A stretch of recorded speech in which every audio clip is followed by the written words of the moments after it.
Live from downtown Detroit, Local 4 News at noon starts now. A disturbing incident caught on camera, a seasoned cop hitting an inmate. Now that former cop is due in court.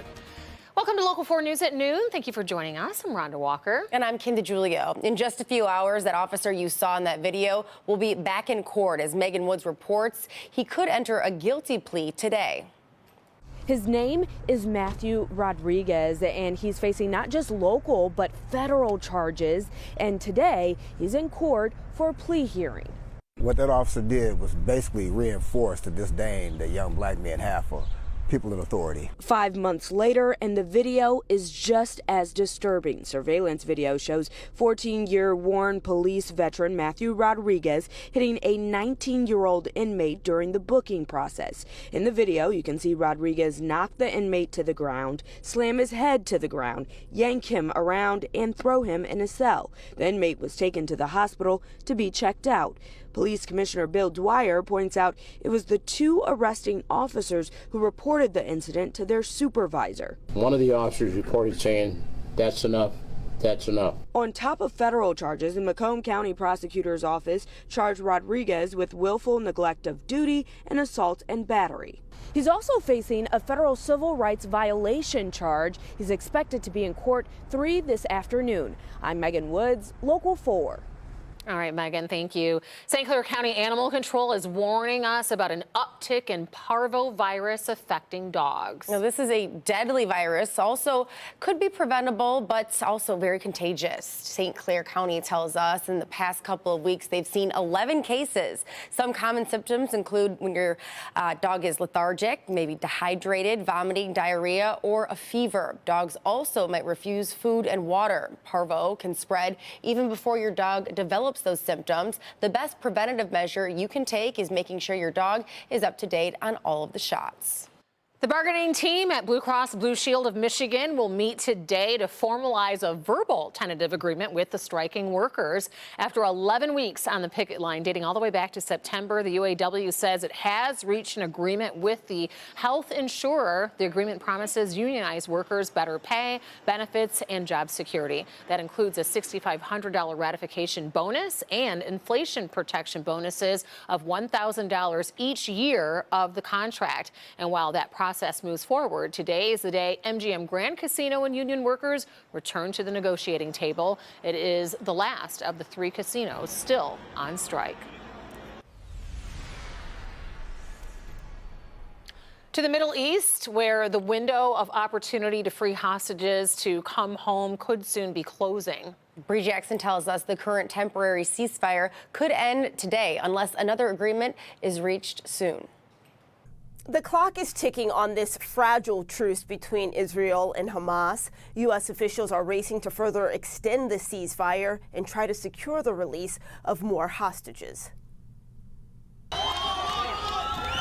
Hamas releasing this edited video of more hostages being released, a welcome sight for families desperately waiting for their return. I didn't believe it until I saw photo and video footage that they were actually free. The extended truce between Israel and Hamas is winding down. Under its protection, aid continues to flow into the Gaza Strip. The United States sent the first of several flights to Egypt for transfer there to deliver much-needed medical supplies.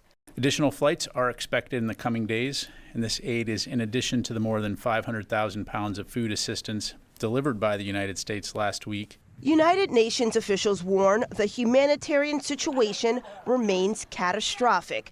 Congress is debating sending more supplies and military aid to Israel, but they are divided over whether that support should come with conditions. Israel has to hold itself to the highest standards and make sure that as few civilians as possible are killed. If Senate Democrats want to vote to tie the hands of Israeli soldiers as they defend their country against vicious terrorists, I welcome such a debate.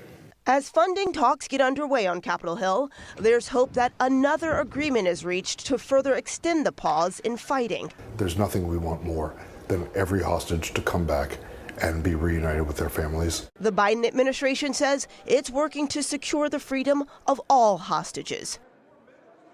And CIA Director William Burns and other White House officials are in the region for talks aimed at further extending the ceasefire and reaching a broader hostage deal.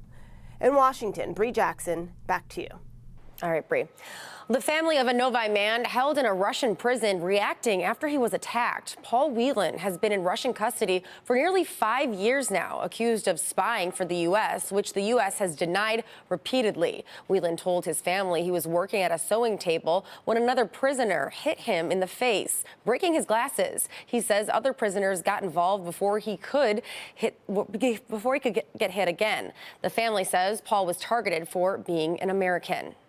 DEA officials are telling us that they are seeing a troubling trend in the Detroit area, more people using meth. We're told 300 kilos of meth have been taken off the streets of Michigan this year alone, 80% of that from right here in Detroit. The DEA says that it's usually not a small local dealer either, but rather highly organized drug cartels out of Mexico getting that meth into our country. Meth is being sold disguised as prescription drugs, which puts the most vulnerable at risk for accidental overdose, including seniors and children. That's where that demographic, that younger demographic, is impacted because they think they're using a prescription pill when they're taking something that's laced with meth. The DEA says it's cracking down on the drug by spreading as much awareness as possible, also by partnering with state and other organizations to intercept the meth before it hits the streets. A suspected crew targeting high-end homes seems to be expanding now into new areas. Investigators think that it is an organized crime ring out of South America targeting these multi-million-dollar homes. Previous targets were homes in Bloomfield Township in the Birmingham area. And now we're learning about a break-in actually in a gated community near the Country Club of Detroit and Grosse Pointe Farms. Investigators point out homes that back up to wooded areas are becoming targets. A task force across the area now being formed to share information in an effort to catch these thieves. Well, it took 3 tugboats to finally get it moving, but the freighter that was stuck in the Detroit River, well, it's finally been freed now. Yes, it is no longer aground, but is it back moving on its way to Italy is the question. The Coast Guard was trying since Monday morning to free that 623-foot ship, which got stuck right on the Detroit riverfront near Belle Isle. 2 tugboats just weren't enough, so a third was brought in. The original plan for 2 tugboats, once they got 3, that did work. It will go back to the Belle Isle anchorage, and a third-party assessment will be done to see the seaworthiness of the vessel. And that process is still happening. The freighter called Barbro G. It started its journey from Thunder Bay, Ontario. Didn't get very far. It's on its way to Italy and is carrying 21,000 tons of wheat. And if you want to see how they did it, you can head to clickondetroit.com right now and see a very short video, but it's full time-lapse video of just how they were able to free that ship with 3 small tugboats. Pretty impressive work. You can find that on the homepage. When you see that the little tugboats, it gives you perspective of how big that ship really was. Right, and just how powerful a tugboat can be. Who knew? Exactly. Let's get we needed 3 of them. Exactly. Let's get over to Ashley, talk about our forecast as we've been dealing with these chilly wind chills. Yeah, so the cooler conditions, I mean, if we continued this stretch, we would have a frozen Detroit River before you know it, but not the case as we do have some warmer conditions just ahead of us. And we'll get a few peaks of sunshine, starting with satellite at this noon hour, where we're starting to see some of those clouds break in the southern part of southeastern Michigan. So Wayne County, Monroe County getting a few breaks in the clouds.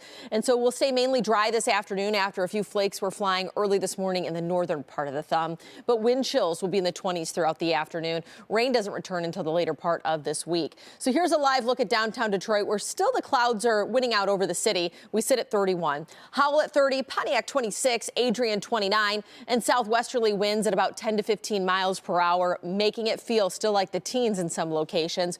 So 17 is the feels like temperature in Lapeer, 13 in Sandusky, low 20s on the far east side, but Mount Clemens feeling like 19.